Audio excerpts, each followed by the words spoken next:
Our protagonist, Louise, was nothing special and was absolutely miserable. She was born without a father, and her mother died during the winter when she was 8 years old. Benjamin, the village chief, became her guardian. Benjamin raised her preciously with great care, so preciously that she wasn't allowed to leave his mansion since she was 8. She dreamed of going outside, seeing the trees, the birds, and the beautiful sky. However, Benjamin would not allow it. He had told her countless times that the outside world was dangerous. He ordered her not to try leaving again, and she apologized. By the time she was 10, she heard stories about the child-eating spirit and returned immediately to her room every night. When Louise was old enough not to be fooled by such lies, she was given another reason: that she'll get hurt. These were sweet and friendly words, but the message remained the same. In her life, the only adults she knew were her mother, whom she barely remembered, and Benjamin. So, she had no choice but to trust him. His words were law, right or wrong, and it didn't matter. All the suffering she endured made her question herself. Was it because she had done something wrong? Without knowing that she was living in a cage, she continued her life each day, constantly checking Benjamin's moods. It wasn't about caring for her. What he saw in her was the image of her mother, Leah. To him, watching Louise was like seeing her mother at every moment, so she had to forget herself. Everything Benjamin taught her was about her mother. The food she should like was the food her mother liked. If she didn't eat it, she would be scolded. Her favorite color was yellow, but her closet was full of green clothes, the color her mother liked, even though it was long out of fashion. Even her laugh were forcibly corrected. Benjamin truly went mad as he taught her these things. He worked hard to make her the perfect reflection of her mother. When he looked at her in the mirror, he rejoiced as if her mother had come back to life.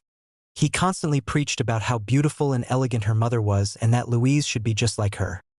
She was told, "Your mother didn't talk like that," and that she had to become a great person like her mother. Every day, she became more and more like Leah. When he looked at her, it was as though Leah had returned. He never wanted her to leave him.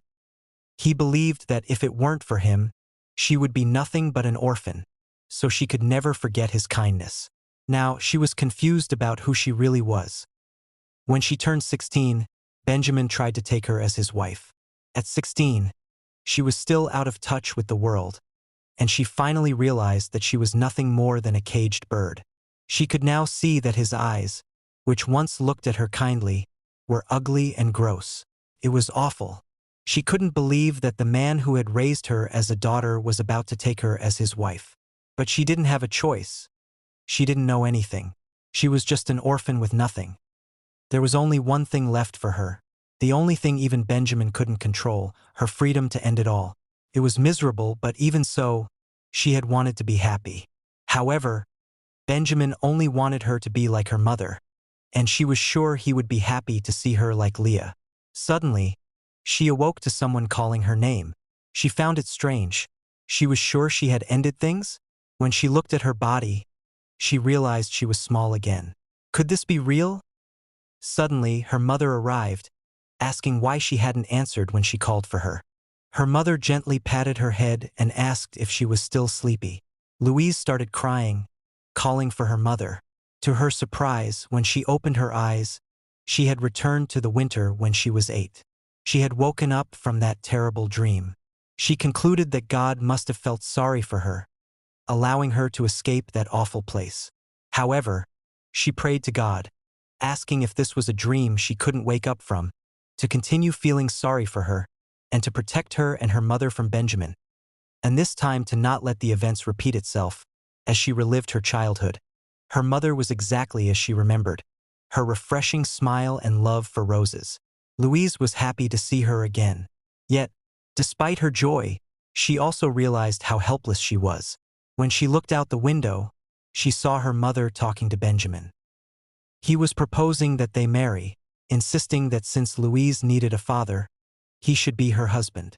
Leah was shocked and questioned if Benjamin had lost his mind, asking how he could do such a thing. He grabbed her, screaming that although it wasn't ethical, that's how much she meant to him. He had been the one caring for her and her daughter for 8 years. Leah, exhausted, told him to leave and that she didn't want to see him right now. He questioned, "Why him? What does he have that I don't?" Before leaving, he reminded Leah of all the money she had lived off of and told her to think carefully. Just then, Louise appeared, calling for her mother. She had to talk to her and prevent things from happening again. Leah apologized for being too loud, but Louise insisted she had something important to share. She told her everything, believing her mother would understand. But Leah dismissed it as nothing more than a bad dream. She assured her that Benjamin, though hot-tempered, wasn't that type of person. Heartbroken, Louise fell to her knees crying, devastated that her mother didn't believe her. She knew what was going to happen but felt powerless to stop it. She realized there was no difference between now and when she was 8. What could she do? In the small town of Yandere, located in the southernmost part of the kingdom, Benjamin's familiarity with her mother made some people suspicious that he was Louise's father. The thought made her sick. She told her mother she didn't want to talk to Benjamin anymore. Leah questioned if it was because of the dream where Benjamin married her. Louise said it wasn't. Desperate, Louise wondered what she could do to escape. She kept trying to convince her mother, but each time her mother comforted her, believing it was just another nightmare. Louise knew her mother would only worry more if she told her she had come back in time, so she decided to study. That's all she could do for now. She knew the cathedral had many books, so she thought if she could explain things more logically, maybe her mother would believe her. She started reading, even though the material was hard and boring. She had to read it over many times to understand it. But she knew she could do it. At that moment, two women noticed the young child understanding such a difficult book. They had seen her coming to the library for a few days, noting her persistence. Benjamin appeared, commenting that she was Louise. Louise immediately stood up and left with an upset expression. Benjamin, with irritation, asked if she wasn't going to greet her Uncle Ben. He remarked that she must have read so many books that she had grown up quickly, perhaps entering puberty. She replied defiantly, "If you don't have anything else to say, I'll be on my way." Stunned, Benjamin patted her head and said she must be in a bad mood. But when he put his hand on her head and stroked her hair, it felt awful. She immediately smacked his hand away, glaring at him with disgust. He then asked her to run an errand for him, offering her candy as a reward. He told her it was urgent and that the sooner she answered, the better. However, Louise refused, saying, "If you have something to say, keep it to yourself." This enraged Benjamin, but he couldn't do much. He muttered to himself that once Leah signed the papers, he'd send Louise to boarding school. If she didn't look so much like Leah, he wouldn't have taken her in. Yet, as expected, blood doesn't lie. She had the same eyes as her father, who was also Benjamin's brother. Louise ran into the forest, yelling, "Don't follow me!" Tears streamed down her face as she ran. She didn't want to imagine herself in Benjamin's arms. Suddenly, she tripped over a rock and fell to the ground. As she began to get up, an old man appeared and helped her, asking if she was okay. He told her she needed to watch where she was going. This man was Father Patrick. He noticed her sad expression and asked if something was wrong, calling her a bookworm as a joke. Surprised by his comment, Louise began laughing, finally understanding the joke. She wondered aloud what her life would be like if Benjamin became her father. Father Patrick paused for a moment, contemplating her words. He thinks that Leah will be arriving from the north with an unfamiliar accent, which is somehow different from the average person. She wasn't a doctor, but she had a vast knowledge of medicinal herbs. She was called a witch for determining what the weather would be like by simply looking at the sky. The villagers who heard about the happenings in the north approached him and told her she might be a witch even though Leah was one of the most faithful believers. The rumor that a woman believed to be a witch became the Lord's wife would be the mockery of a story. He knew that something definitely happened to this bookworm.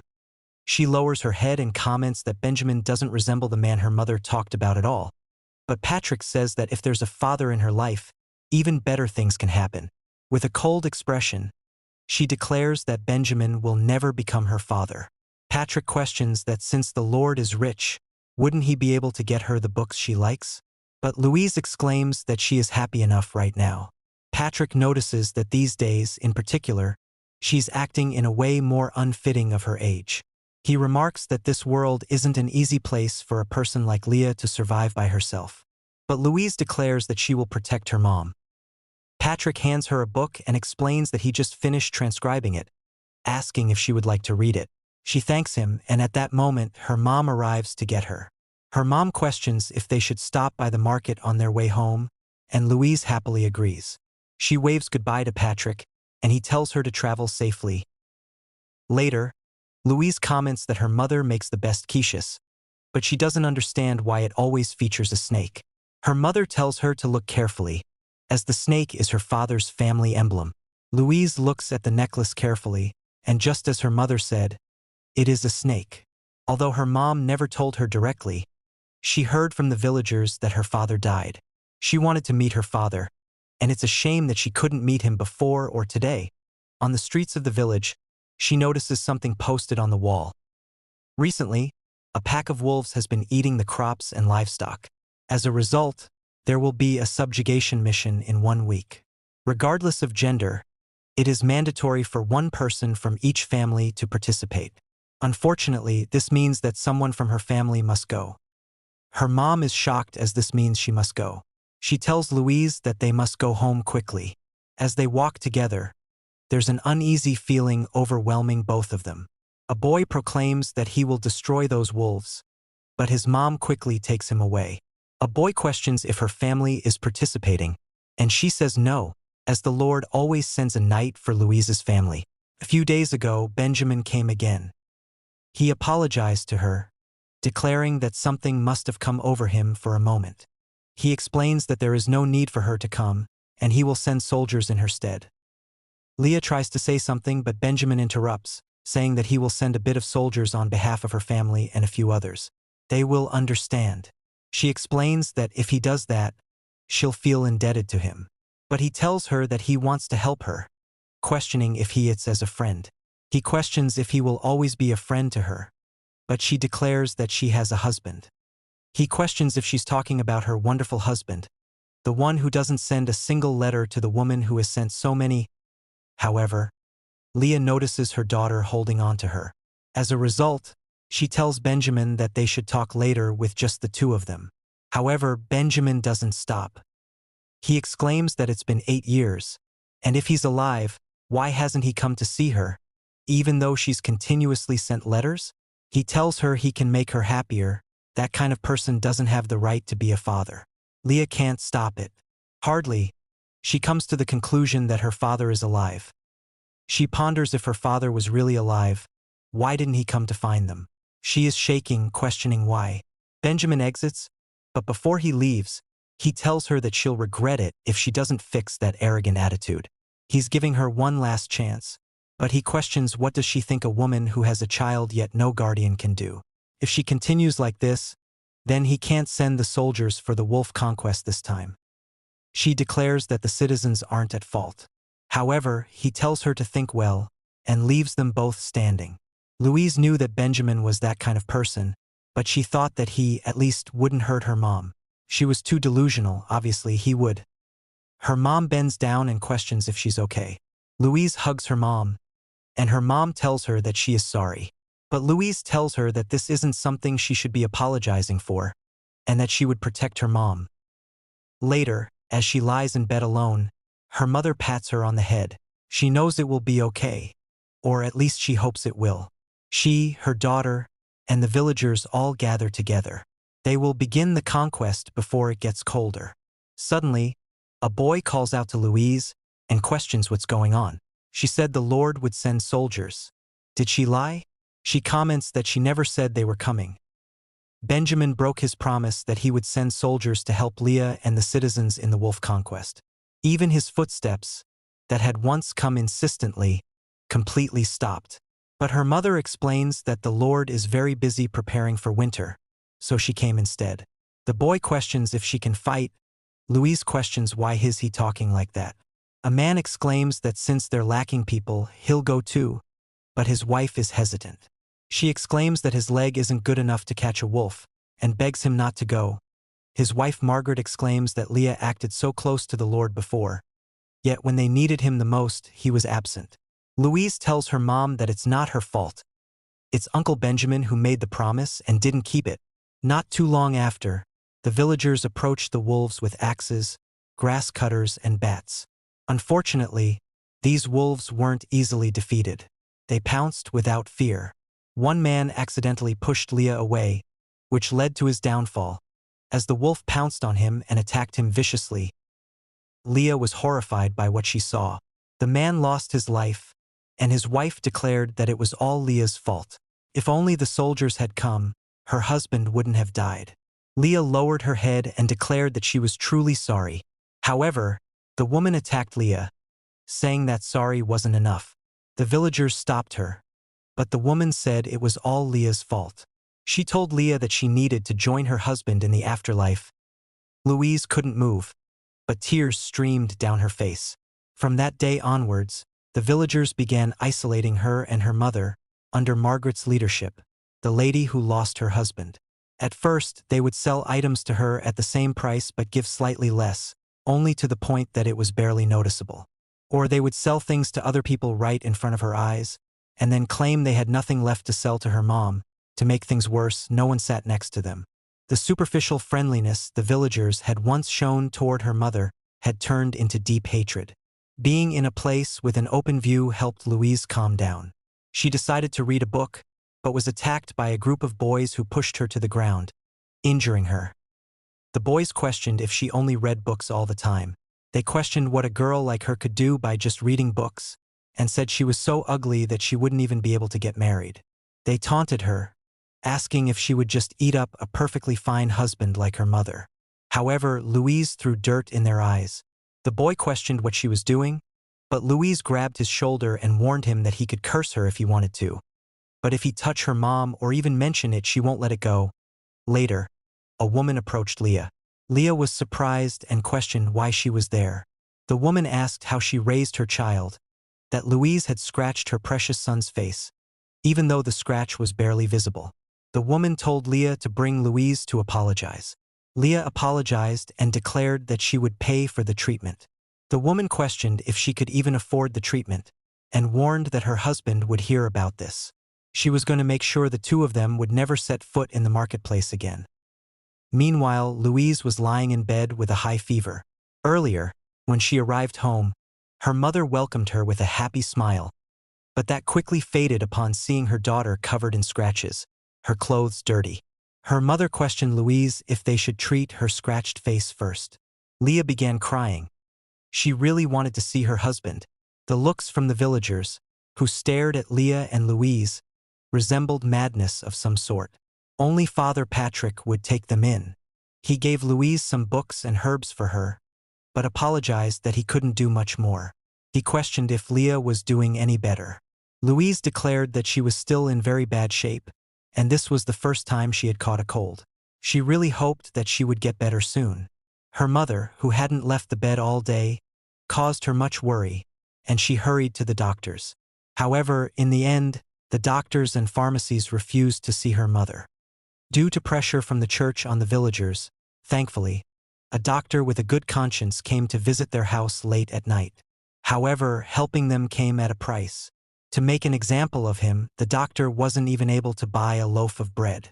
Nonetheless, Louise thanked him for not turning a blind eye when the other priests did. Father Patrick pondered what this village was turning into. God taught us to love our neighbors and show mercy, yet people were being despised to the point of torment. Patrick asked if she hated the villagers. Louise declared that while she generally disliked them, if she could afford to hate, she would rather spend that time on her mother instead. Father Patrick patted her head and suggested they return. Louise reflected on her situation. Her father had miserably died and returned. But so what? She was still young, and there was nothing she could do. She would just repeat the same life. Instead, she could learn how to distinguish herbs for her mother's sake. At the very least, she should be helpful. She wanted to ask if she could go find her father, but that couldn't happen since her mother was very ill. She wondered, if life was going to be like this, why was she saved? She was still trapped under Benjamin's thumb. Father Patrick asked how she was feeling. She thanked him for his concern and said she was feeling a lot better. However, Patrick realized she didn't seem better. In fact, she looked much worse than the last time he visited. He glanced at the window and noticed it was broken, with stones on the ground.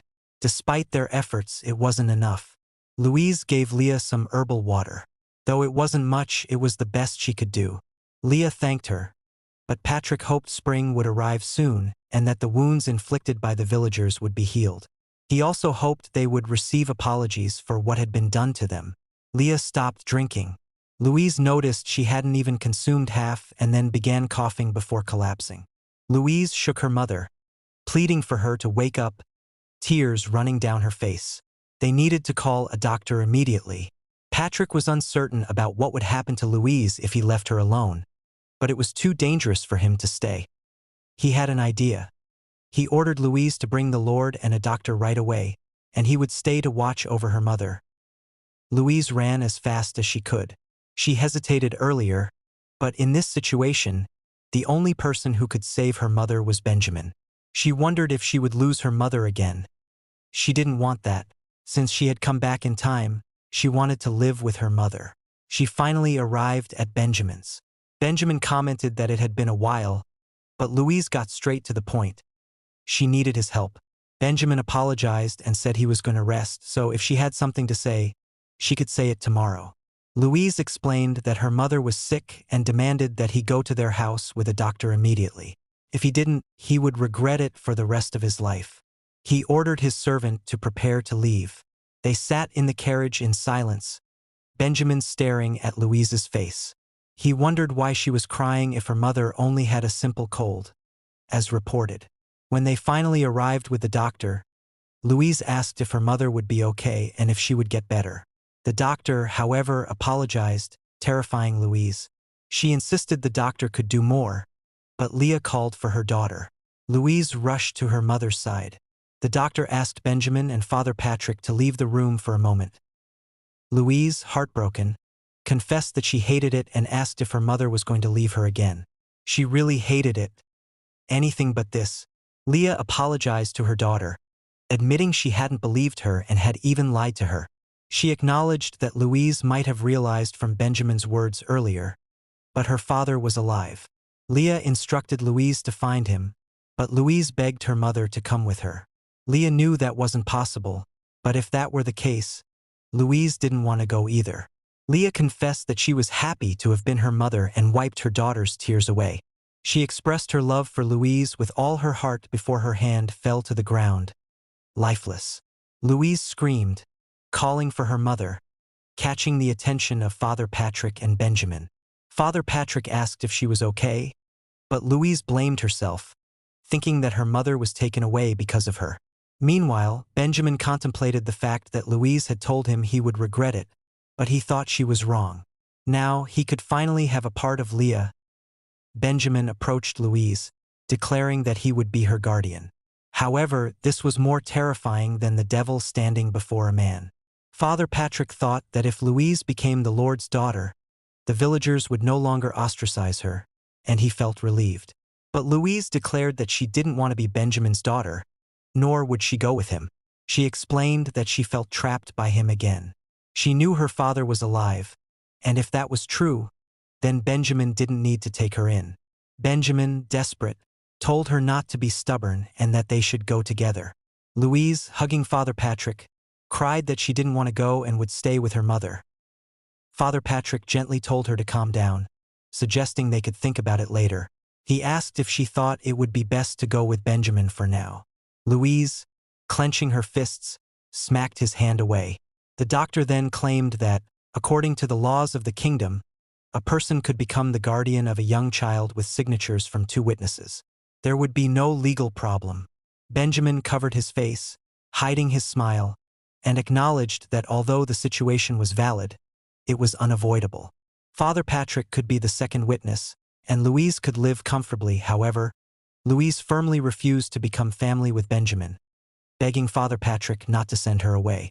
Father Patrick believed that no matter how smart Louise was, she was still a child. He explained that it would be hard for her to overcome this alone, but Louise insisted that terrible things would happen again if she went with Benjamin. She feared being trapped in a life like a caged bird until her final breath. Despite Louise's pleas, the doctor continued filling out the document, already having signed it. It would be complete with Father Patrick's signature. Louise warned Father Patrick that if he signed it, she might resent him for the rest of her life. Father Patrick looked at her apologetically, feeling conflicted. He signed the document but felt uneasy, wondering what this anxiety was. When he handed the document to Benjamin, Benjamin smirked. The feeling of having a family was so sweet to him. He told Father Patrick he would leave first and asked him to handle the funeral proceedings. Father Patrick agreed, as Louise was likely frightened and sad. Benjamin reassured him to leave it to him. He grabbed Louise, telling her they should go, but she smacked his hand away with hatred in her eyes. This shocked Benjamin, who didn't understand the situation. He grabbed her, telling her she would get used to it slowly, now that they were family. His eyes gleamed like a fox that had caught its prey. Father Patrick told them to travel safely and rest well, but Louise didn't respond. In the carriage, Benjamin ordered her to obey his words quietly, as he didn't wish to punish her. Seeing this, Louise began to cry, contemplating jumping out of the carriage. Maybe she would survive. She wished someone would help her escape. Benjamin noticed her looking out of the window and questioned whether she was thinking of jumping out. He told her not to think she could escape him so easily. Louise replied that she had no intention of doing so, but in her mind, she knew that this life could not continue. After her mother's funeral ended without any trouble, Louise watched the people bid farewell to her mother, seeing them smile on the inside. Despite their relief, Louise was thankful that this woman had been her mother. She was sorry she couldn't protect her, but she cherished the happy memories they shared. Benjamin, playing the role of the caring father, told Louise that she might catch a cold and suggested she cover herself with his jacket. When Benjamin officially became her guardian, it shook up the entire town of Yandere. None of the villagers would make eye contact with her, the new miss of the Lord's house. She questioned him, asking if he was happy now that everything was going according to his plan. Shocked by her words, he asked what she meant. Louise continued, speaking aloud if it made sense that the lord of the town was oblivious to what was happening within it. "Everything could have been different if you had just opened your mouth once," she exclaimed. Benjamin asked if she thought everything was his fault.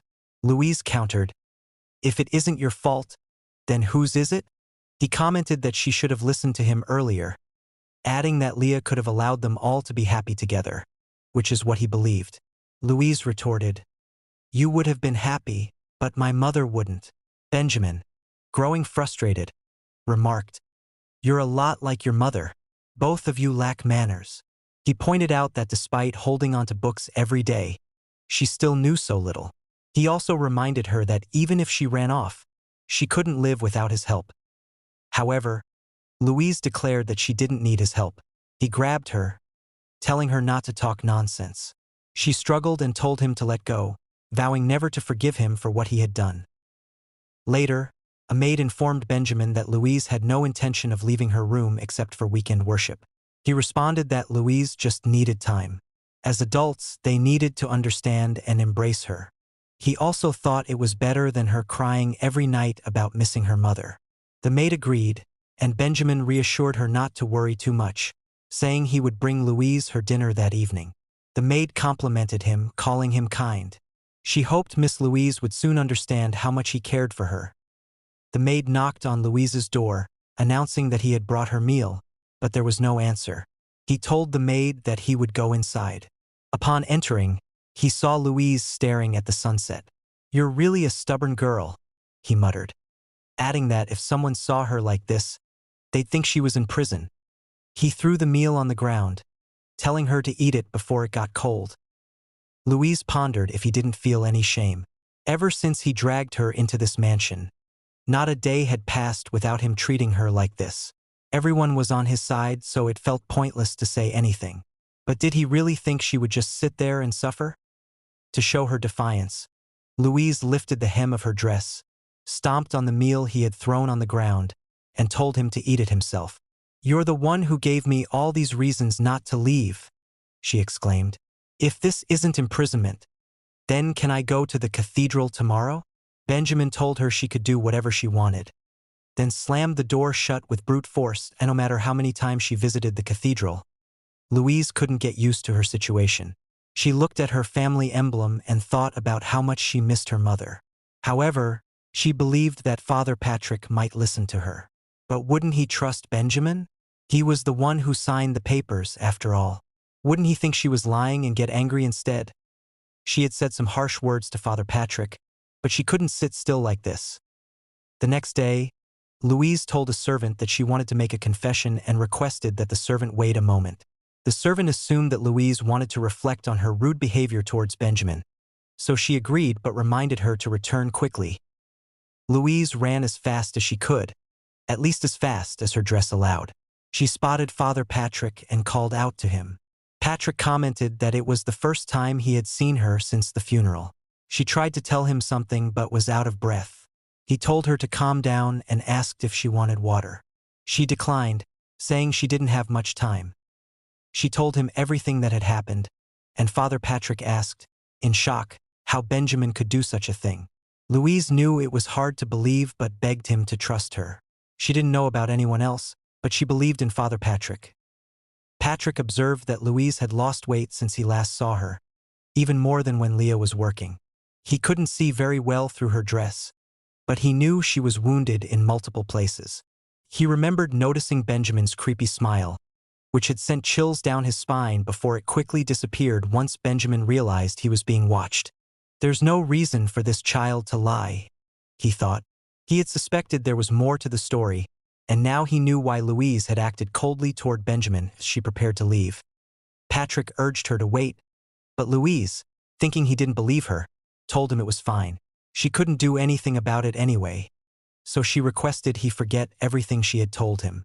Patrick apologized, admitting that he had tried to handle her affairs for her, and asked her what she wanted to do now that she hated Benjamin. Louise confessed that she wanted to find her father. She explained that the last thing her mother had given her was a necklace, which she believed had something to do with her father. Patrick promised to look into it and see if there was any chance of finding him. Louise thanked him for everything as she left. Patrick gazed out the window, deep in thought, and began searching through books. He remembered Leah once mentioning that she had worked for a noble family with a snake emblem, the Sylvester Duchy. He knew it would be far from here, but the distance was too much for him. Could he deliver her there? Later, Benjamin questioned Louise about the confession she had made, but from the looks of it, she had no desire to reflect on her impudent attitude. He commented that perhaps sending her to a boarding school for ungrateful girls like her would be best. Maybe when spring came she tried to object, but he slammed the door on her. Louise couldn't say for sure, but things were definitely changing. She knew she had to escape before spring. Starting that weekend, she decided to attend a cathedral that wasn't in Yandere, one that was bigger and more proper. However, Benjamin wasn't willing to let her go. She was supposed to leave Yandere that very night with Father Patrick, but he refused, commenting that she had lost her mind and this was what was best for her. Louise exclaimed that as long as she had faith, it didn't matter where she was. It was all God's haven. Benjamin, unimpressed, said, "You're good at lip service," and warned that either she went to the cathedral or he would confine her to her room for the rest of her life. Louise thought he was talking nonsense until she noticed the key on his wrist. She tried to rush for it, but it was too late. He slammed the door, leaving her desperate to escape. Her eyes are filled with fear as she begins banging on the door, yelling at him to open it. She screams at the top of her lungs, crying, and hits the door so hard that her hand becomes bruised and injured. She falls to her knees in defeat as the door won't open at all. Even if she said she would leave, there's no way of knowing if anyone is outside. Suddenly, she opens the door to the balcony and devises a plan. She starts tying the sheets together to create a rope, knowing she has no other choice but to escape tonight. This may be her only opportunity. She puts on a coat and lowers the makeshift rope. Even if she falls and gets hurt, she knows she can't make a sound. She prays that no one passes by, however. As soon as she holds onto the rope, she slips and falls to what seems like her doom. Fortunately, it's a huge fall, but she didn't make much noise. Her face is injured, but she picks herself up. Meanwhile, Father Patrick wonders why Louise hasn't arrived yet. Suddenly, Louise appears, running at top speed. Father Patrick asks if she's okay, but she hurriedly tells him they need to leave since she snuck out and doesn't know when Benjamin will come after her. He insists on treating her wounds first, but she exclaims that her injuries aren't important. She winces in pain, and then he notices her leg is injured as well. It's surprising to think what horrors she must have endured to run on an injured leg. He tells her to get on his back, and though she hesitates, he assures her it's fine, reminding her they need to hurry. A woman from the church calls out to him, but he rushes past her. She asks where he's going in such a hurry. He apologizes and tells her he'll be gone for a while. Benjamin, urgently searching for Louise, is growing more desperate. He knows this has already begun and they have to hurry. Father Patrick and Louise get into a carriage. A third person asks what's going on, and Father Patrick apologizes, asking if they can borrow the carriage for a bit. He assures them it will be returned later at the near station. The carriage speeds off as Benjamin, on his horse, chases after them with full determination. Calling out to Louise, Louise looks shocked to see him. She begs God not to just watch, asking for wings to fly away. Luckily, they reach the train just in time. Father Patrick runs with her to board the moving train, but a man tells him he can't do that. Father Patrick apologizes, explaining he's in a hurry. Benjamin follows on his horse, still calling out to Louise, promising that if he ever catches her, he won't let her go. She shouts no, but Father Patrick reassures her that everything will be okay. She hugs him, and they stay at the back of the train together. Inside, Father Patrick asks if she's okay. He apologizes, but Louise tells him not to be sorry. Benjamin is the one who's truly evil. Father Patrick confesses that he did something terrible, thinking it was for her benefit but only making things harder. He admits he made decisions on her behalf without considering her wishes, and he understands if she continues to blame him. Louise cries, telling him that she doesn't blame him. When the villagers turned a blind eye, he was the only one who cared about them. Louise says she feels like a bad person for resenting him before, but she couldn't have known what Benjamin was truly like. Anyone in her position would have thought becoming family with him was the best choice for survival in the village. Father Patrick tells her to recognize the wrong but not justify it, affirming that she has done nothing wrong. His words touch her deeply, and she begins to cry. After a while, he asks if she's feeling better, and she says yes. She then asks if it's okay that they don't have tickets. He suddenly remembers that the conductor will be checking tickets soon and wonders what they should do. Just then, the conductor arrives, asking to see Father Patrick's ticket.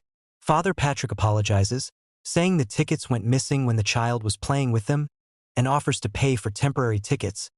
He hopes they won't get kicked off the train, but the conductor gives them tickets and tells them to be more careful next time. Then he notices Louise's injuries and asks where they are traveling. Father Patrick reveals they are heading to Sylvester. The conductor suggests they switch cars, noting how badly injured Louise appears. Father Patrick gratefully accepts his help. By morning, the sun has risen, and there's still some time before they reach Sylvester. Father Patrick advises Louise to rest, covering her with a blanket as she quickly falls asleep. After everything she's suffered, he promises himself not to repeat his past mistakes, resolving to protect her future.